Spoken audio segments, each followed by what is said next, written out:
Ready to explore a fascinating mystery?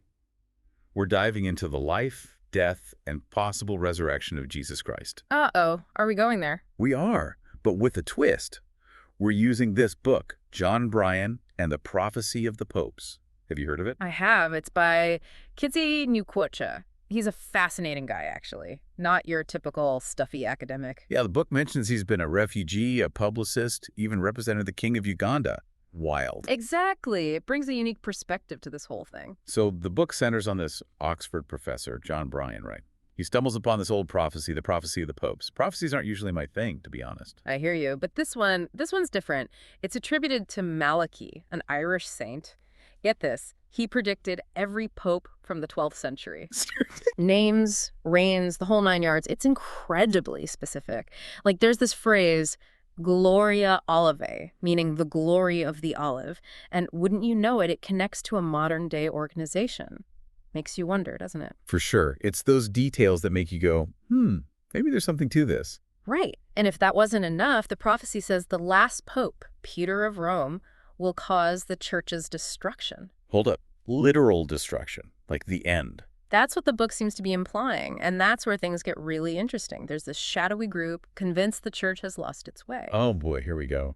A conspiracy. It looks that way. They think they're fulfilling the prophecy. It makes you think, how does devotion turn into something so extreme? That's the line, isn't it?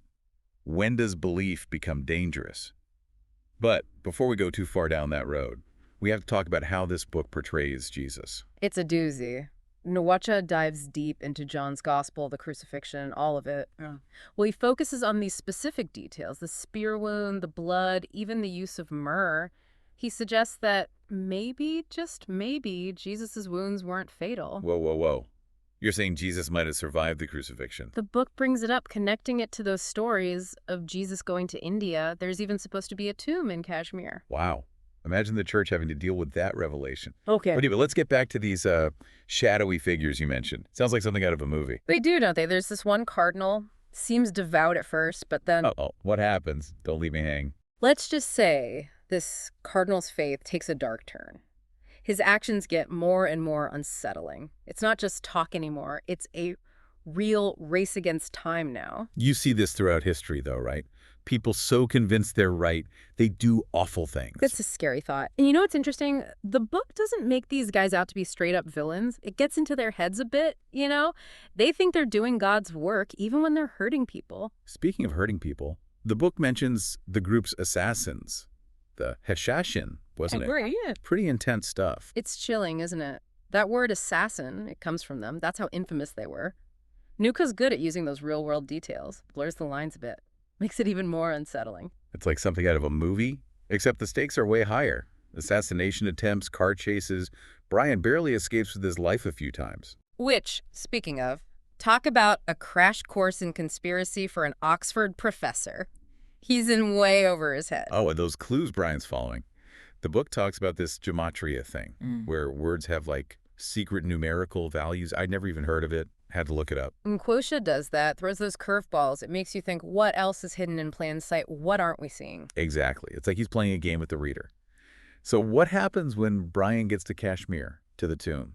What's he find? Well, I don't want to spoil it, but it's more than he bargained for. Turns out it ties into his own past, his family history. Ooh, a personal connection. Classic. Yeah. Adds a whole other level to the story. Okay, so we've got the chase, the codes, the bad guys, and now this. What else could there be? Just wait, because Nkwocha saves the best for last. Remember how I said it gets personal for Bryan? Well, the mastermind, the one behind it all, someone Bryan trusts completely. Someone on his side, supposedly. Oh, no. You're kidding. The betrayal. That's rough. Uh, Makes you wonder who you can really trust, you know? It's a low blow. Really makes you think about the characters, what they're after, why they do what they do. So what happens? Does Bryan confront this person? Can he stop them? Does he save the church? So we're left with John Bryan at the heart of this whole thing, facing this betrayal. It's not just about prophecies and conspiracies anymore. This is personal now.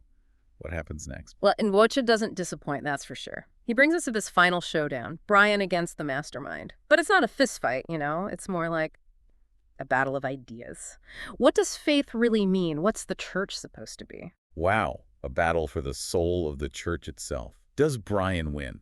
Does he stop this whole thing? See, that's the thing about Nkwocha's writing. He doesn't give you easy answers. We don't know for sure. We're left asking the same questions Bryan is. What's the right path? How far is too far? Life's messy like that, right? Yeah. Especially when it comes to belief and all that. It makes you think, though. What do I believe? And why? Exactly. And we forget sometimes history isn't just dates in a book. It's alive in a way. The choices we make, the stories we tell, they change how we see the past. This whole story hinges on how people interpret things, right? The prophecy, Jesus' life, everything. It makes you wonder, what if I always accept it as fact? What if there's another way to look at it? That's like those optical illusions. You think you're seeing one thing, but then, bam, Yeah. it's something else entirely. That's what's so great about this deep dive. It's not just a book report. It makes you really think about history, about faith, even about yourself a little bit. It reminds us that we don't have all the answers. And maybe that's okay. It's the searching that matters, you know? For sure. So, if you want a book that'll keep you on your toes, make you question things, this is it. John Bryan and the Prophecy of the Popes. It's a wild ride. You won't see the ending coming. Thanks for joining us for this deep dive, everyone. Until next time, keep those minds open and keep exploring.